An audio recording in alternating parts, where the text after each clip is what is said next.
മിണ്ടാത്തെ? വീട്ടിൽ നിന്ന് ഇറങ്ങിയപ്പോ പങ്കുചേച്ചി പറഞ്ഞത് കേട്ടതിന്റെ പേടി ഇതുവരെ പോയില്ലേ? എന്നാലും ചിന്തിക്കുമ്പോ അത്ര കടുപ്പിച്ചൊന്നും നീ ആ ജസ്റ്റിസിന്റെ മോനോട് പറയണ്ടായിരുന്നു തോന്നുന്നു. പിന്നെ പറയാനുള്ളത് കൃത്യമായിട്ട് തന്നെ പറയണം. അവനോട് അത്രേ പറഞ്ഞുള്ളൂ എന്ന വിഷമം മാത്രമേ എനിക്കുള്ളൂ. അമ്മുക്കുട്ടിക്ക് അറിയോ ആരെയൊക്കെ എങ്ങനെയൊക്കെ ദ്രോഹിച്ചിട്ടുള്ള ആളാണ് അവനെന്ന്? എന്നാലും മോളെ, നമ്മളൊരു ശത്രുവിനെ ഉണ്ടാക്കിയതുപോലെ എനിക്ക് തോന്നുന്നു. അന്നേരം നീ പറഞ്ഞതൊക്കെ ശരിയാണെന്ന് തോന്നിയെങ്കിലും ഇപ്പൊ അങ്ങനെ അല്ലാന്ന് തോന്നുക. എന്താ ഞാൻ പറഞ്ഞതിൽ എന്താ തെറ്റ്? ഇപ്പൊ തോന്നുന്നുണ്ടോ ഞാൻ പറഞ്ഞത് ശരിയായില്ലെന്ന്? അതല്ലടി, എത്രയൊക്കെ ആയാലും നമ്മളെക്കാൾ വലിയൊരാളെ നമ്മൾ ശത്രുവാക്കിയതുപോലെയാ എനിക്കിപ്പോ തോന്നുന്നത്. ഒന്നുമില്ല. മര്യാദക്ക് വേഗം കൈയും വീശി നടക്കാൻ നോക്കിയേ. വാ അമ്മുകുട്ടി, എന്റെ ചക്കരയല്ലേ. ഓടുന്നതിനനുസരിച്ച് നമ്മുടെ സൗന്ദര്യം കൂടോ വിപിനേട്ടാ? എന്നാ കള്ളന്മാരൊക്കെ എത്ര സുന്ദരന്മാരായനെ. എപ്പോഴും ഓട്ടോ അല്ലേ? അവരുടെ പുറകെ ഓടുന്ന പോലീസും. എന്തെങ്കിലും ചോദിക്കുമ്പോ ഓർമ്മ.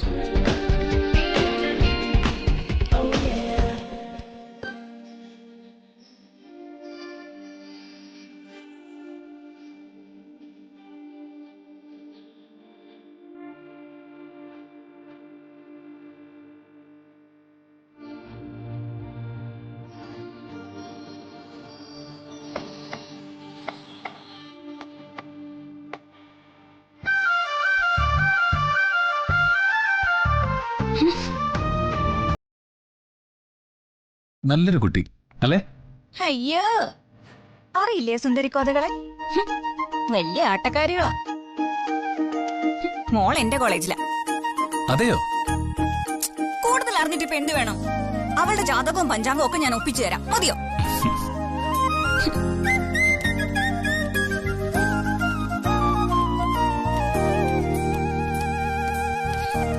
എന്താ നോക്കിക്കൊണ്ട് നിൽക്കുന്നേ? അല്ല, നമുക്ക് ഇങ്ങോട്ട് പോവാം.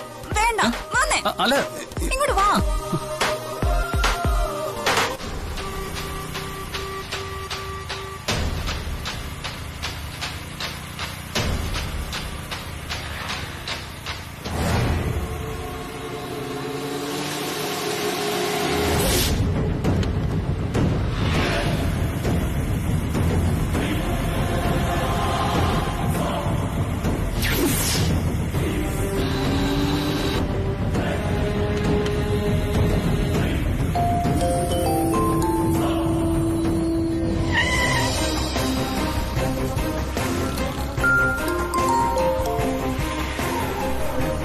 ഹലോ, എന്തടി? നേരത്തെ വന്നോണ്ടിരിക്ക. ഒരു 5 മിനിറ്റ് ഒന്ന് വെയിറ്റ് ചെയ്യ. ശരി.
ആ പ്ലാന്റർ നന്ദന്റെ മകളെ, അതായത് നമ്മൾ മരുമകളാക്കാൻ പെണ്ണ് ചോദിച്ചു പോയോളെ ഗുരുതര അവസ്ഥയിൽ ആശുപത്രിയിൽ അഡ്മിറ്റ് ആയിരിക്കുന്നു.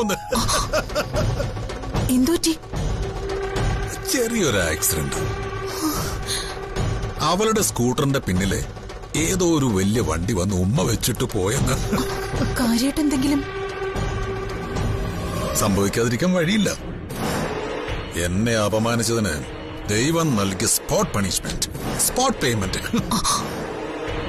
ഇപ്പോ ആശുപത്രി കിടന്ന് കാലനുമായിട്ട് വടംവലി നടത്തുകയാ പെണ്ണ്. ഇനി നമ്മുടെ പ്രവീൺ വല്ലതും.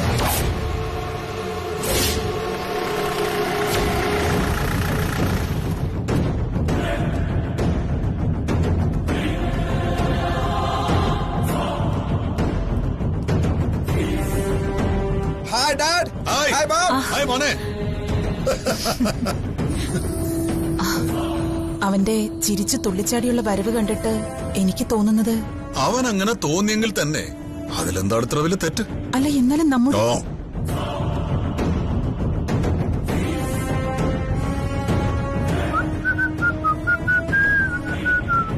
Daddy mummy വീട്ടിലുണ്ടേ. എന്താണ് രണ്ടുപേരും കൂടി ഒരു ഗൂഢാലോചന? അല്ല, എന്റെ മോൻ എന്താ ഇത്ര സന്തോഷം? അത് പറ. എനിക്ക് എപ്പോഴും സന്തോഷമല്ലേ ഡാഡി? അതെന്താ? ആ, ഈ പ്രവീൺ എന്ന് പറഞ്ഞ ആരാ? ആരാ? ടൺ കണക്കിന് ഫൺ. സി, ആ പെണ്ണ് തീരും അല്ലേ ആനന്ദ? ഡാഡി അറിഞ്ഞോ വിവരം? പൊന്നു മോനെ പ്രവീണേ, നിന്റെ തന്ത ഒരു ജില്ലാ ജഡ്ജിയാ.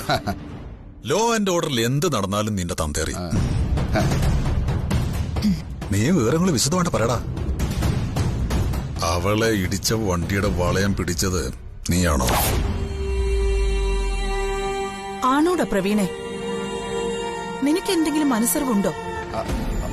മനസ്സറിവോ? എനിക്കോ?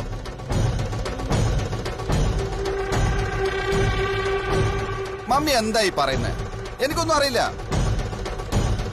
നല്ലൊരു വാർത്ത കേട്ടതിന്റെ സന്തോഷം അത്ര തന്നെ. പക്ഷെ എനിക്കെന്തോ. എന്ത്? ഒന്നുമില്ലെന്നേ. ഇനി നീയാണത് ചെയ്തതെങ്കിൽ തന്നെ വണ്ടിയും വളയം പിടിച്ച കൈയും നന്നായിട്ടൊന്ന് സാനിറ്റൈസ് ചെയ്തിര്. നാളെ ഫോറൻസിക്കാരൊന്നും ചുരണ്ടിയെടുക്കാനുള്ള ഇടപെടരുത്. ഉടവ കൊടുക്കാൻ ചെന്ന വീട്ടിലേക്ക് ഇനി കോടി പതപ്പിക്കാൻ പോകാം.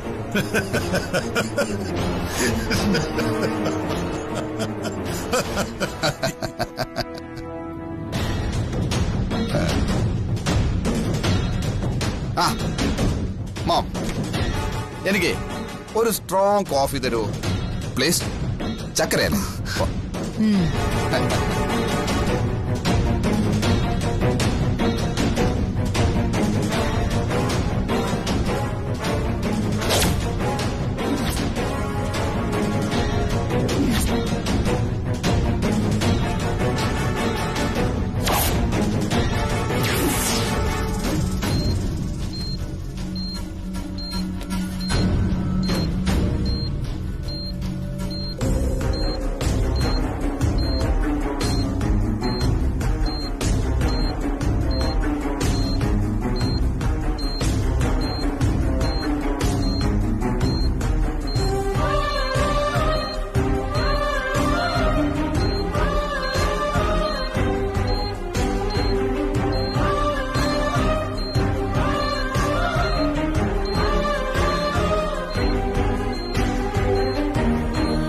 പൾസും ബി പി ഒക്കെ നോർമൽ ആണല്ലോ അല്ലേ? അതെ ഡോക്ടർ.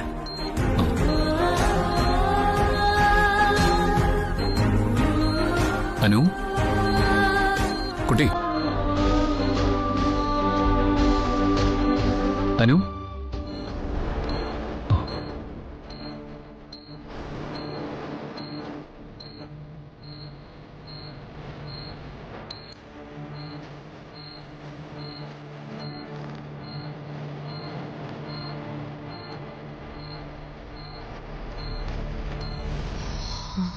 എനിക്ക് കിട്ടാത്തവളെ ആർക്കും കിട്ടില്ലടാ. എന്റെ പേര് പ്രവീൺ പരമേശ്വരൻ എന്നാ. അല്ലാതെ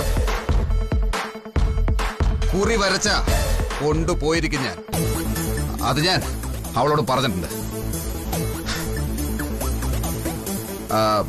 അവന്റെ പേരെന്താ പറഞ്ഞ ആ ചോരോടുത്ത ഡോക്ടറുടെ? അവന്റെ പേരൊക്കെ ഞങ്ങൾ തിരക്കി. വിപിൻ വല്ലഭൻ. ആശുപത്രിയിലെ നമ്മുടെ ആൾക്കാർ പറഞ്ഞതാ. വിപിൻ വല്ലഭൻ.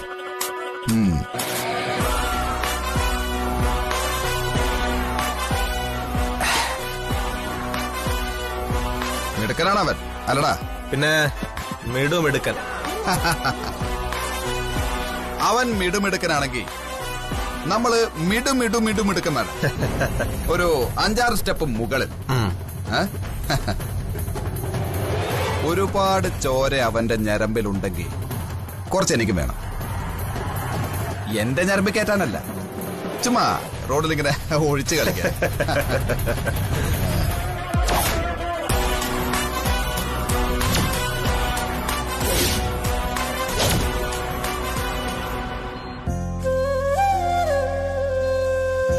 നീ ഈ ശങ്കരിമുത്തശ്ശിയെ പേടിപ്പിച്ചു കളഞ്ഞല്ലോ മോളെ.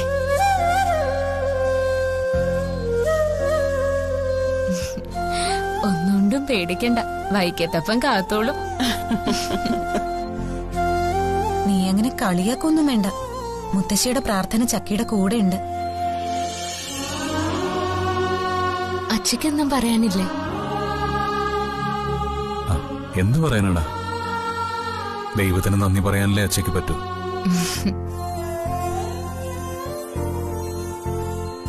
അച്ഛേ, അമ്മക്കുട്ടി നന്നായിട്ട് പേടിച്ചു കേട്ടോ. ഞാൻ തട്ടിപ്പോന്ന് തന്നെ വിചാരിച്ചു. അങ്ങനെയൊന്നും പറയില്ലേ മോളെ. അയ്യോ, സോറി. സർ, ഞാൻ ഇന്ന് എസ്റ്റേറ്റിലേക്ക് തിരിച്ചു വെക്കോട്ടെ?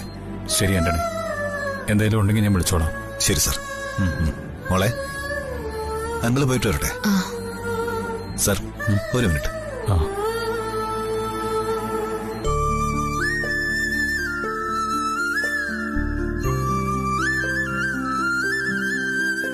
അമ്മക്കുട്ടി, എന്താടാ? ഒന്നിങ്ങ് വന്നേ.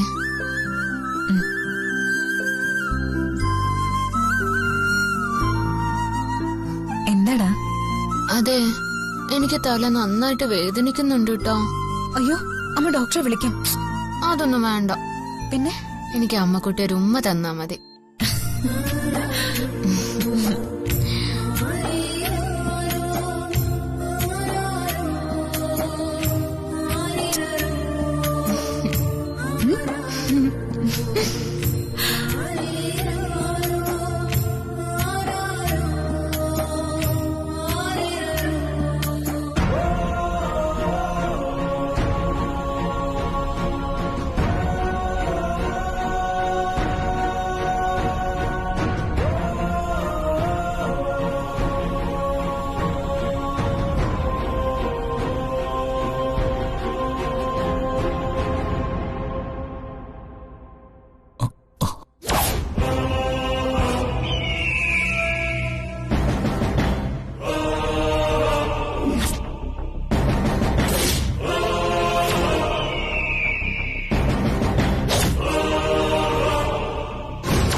பாதாள கணபதி ரொம்ப தூரத்துல இருந்து வந்திருக்க. எதுக்கு தெரியுமல்ல எனக்கு என்ன வேணும்னு?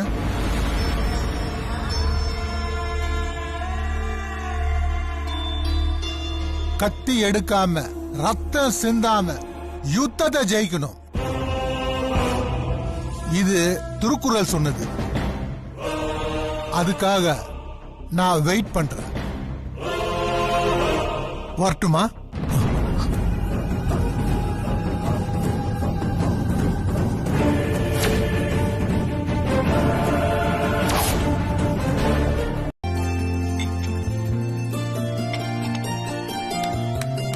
അമ്മേ, ഞാൻ ഇറങ്ങുവാണേ. നീ കഴിക്കുന്നില്ലേ? ഇല്ല, ഞാൻ ക്യാൻറ്റീന്ന് കഴിച്ചോളാം. ഇതൊരു പുതിയ ശീലമാണല്ലോ, ഇതുവരെ ഇല്ലാത്തൊരു പുതുമ. എന്ത്, ക്യാൻറ്റീനിൽ നിന്ന് ഭക്ഷണം കഴിക്കുന്നോ? അതെ. ദിവ്യേ, പതിവില്ലാതെ ഇവനിപ്പ നൈറ്റ് ഡ്യൂട്ടിയോടാണ് പഥ്യം. ചിലതൊക്കെ എനിക്ക് മനസ്സിലാവുന്നുണ്ട്. എന്താ നിനക്ക് മനസ്സിലായത്? ബാക്കിയുള്ളവരാരും അത്ര പൊട്ടന്മാരൊന്നും അല്ല. ചേച്ചി എന്താ ഉദ്ദേശിക്കുന്നത്? അത് തെളിച്ചു പറ. ആ ഡോക്ടർ വേണം കാണുമല്ലോ ആശുപത്രിയില്, കള്ളിയങ്ങാട്ട് നീലിമ. എടി, നീ ഇങ്ങനെ തരം താഴ്ന്ന് സംസാരിക്കല്ലേ. നീലിമയ്ക്ക് നൈറ്റ് ഡ്യൂട്ടി ഒന്നും ഇല്ല. നീലിമ ഇപ്പൊ ഹോസ്റ്റലിൽ കാണും. അല്ലെങ്കിൽ തന്നെ നീലിമ എന്റെ ഒരു നല്ല സുഹൃത്ത് മാത്രമാണെന്ന് പലതവണ ഞാൻ നിന്നോട് പറഞ്ഞിട്ടുള്ളതല്ലേ. തുടക്കത്തിൽ എല്ലാവരും സുഹൃത്തുക്കൾ തന്നെ ആയിരിക്കും. ദേ ചേച്ചി, ചുമ്മാ എരുതിയിൽ എണ്ണ ഒഴിക്കാൻ നിക്കല്ലേ. ഓ, ഞാനൊന്നും പറയുന്നില്ലേ.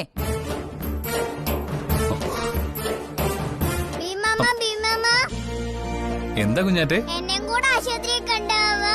എന്തിനാ? ടീച്ചറിന്റെ കാണാനാ. കുഞ്ഞാറ്റ കുട്ടിയെ വിപിൻ മാമൻ നാളെ കൊണ്ടുപോകും കേട്ടോ. സത്യാണോ? സത്യം. എന്നാ okay. Good night. Tata. Bye bye.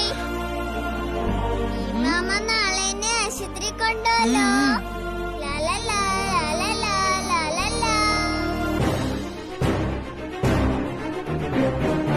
ദിവ്യമോളെ, അവന്റെ ഈ പോക്ക് അത്ര പന്തിയുള്ളതായിട്ട് എനിക്ക് തോന്നുന്നില്ല. ദേ, എത്രയും പെട്ടെന്ന് നിന്റെ കഴുത്തിൽ അവനെ കൊണ്ട് താലി കെട്ടിക്കണം. വെച്ച് നീട്ടിയാ പിന്നെ നീ തന്നെ ദുഃഖിക്കേണ്ടി വരും. പറഞ്ഞില്ലാന്ന് വേണ്ട.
അല്ല മോനൂട്ട, കിടന്നിട്ട് ഒരു സ്വസ്ഥതയും കിട്ടുന്നില്ല. എന്തൊക്കെയോ ശബ്ദങ്ങൾ കേൾക്കുന്ന പോലെ. മോനെ നന്ദ, അമ്മയ്ക്ക് വെറുതെ തോന്നിയതാവും. അമ്മ എന്തിനാ ഇപ്പൊ ഇങ്ങോട്ട് എഴുന്നേറ്റ് വന്നേ? ഞാനില്ലേ ഇവിടെ. മോനാണോ ഗേറ്റ് തുറന്നത്? അതെ. എന്തിനാ തുറന്നേ? അത് പുറത്തെന്തോ ശബ്ദം ഞാനും കേട്ടായിരുന്നു. ആണോ? ആരെങ്കിലും ഉണ്ടോ ഇവിടെ? വല്ല കള്ളന്മാരും? ഏയ്, ഒന്നുമില്ല. അമ്മ വാ, അമ്മ പോയി കിടക്ക. രാവിലെ നമുക്ക് ആശുപത്രി പോകാനുള്ളതല്ലേ. വാ.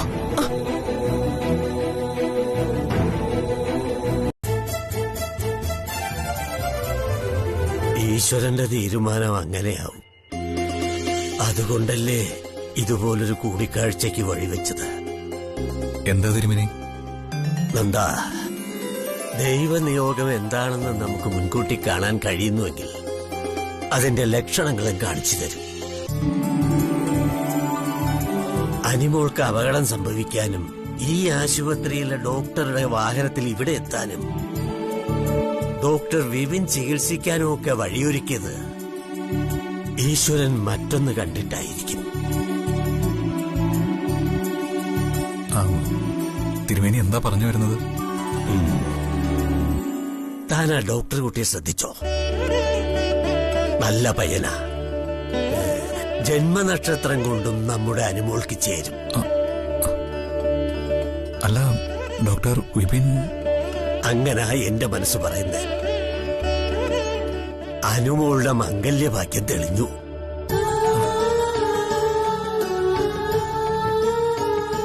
വൈകാതെ അത് സംഭവിക്കും.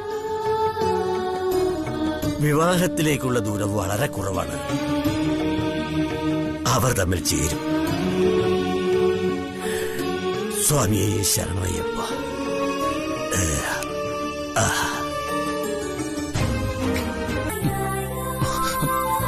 ഹലോ. സ്വപ്നലോകത്തെ ബാലഭാസ്കരൻ ഇടിഞ്ഞു പൊളിഞ്ഞ് താഴെ വീണല്ലോ. സ്വപ്നലോകം തകർത്ത സ്വപ്ന നീലിമേ. ആ, സ്വപ്നത്തില് നീലിമയാണെങ്കിൽ കുഴപ്പമില്ല.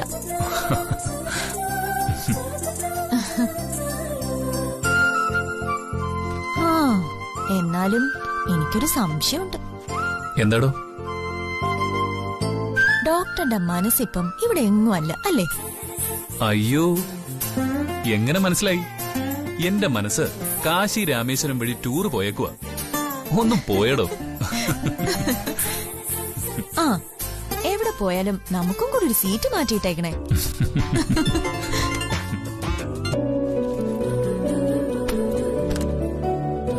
ഒന്ന് പെട്ടെന്ന് വീട്ടിലെത്തിയാ മതിയായിരുന്നു അല്ലേ അമ്മക്കുട്ടി? എന്നിട്ട് വേണം എന്റെ അനുക്കുട്ടിയെ പഴയതുപോലെ ഉഷാറാക്കി എടുക്കാൻ. അതിന് എനിക്ക് ഇപ്പൊ കുഴപ്പമൊന്നുമില്ലല്ലോ.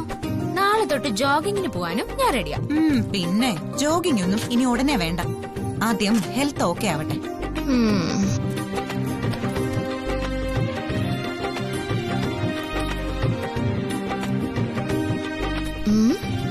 ബില്ലടയ്ക്കാൻ പോയിട്ട് അച്ഛയെ കാണുന്നില്ലല്ലോ. അമ്മ ഒന്ന് വിളിച്ചു നോക്കിയേ. ആ, ദേ വരുന്നു. ഒരാഴ്ച കൂടി മെഡിസിൻ കണ്ടിന്യൂ ചെയ്യണം.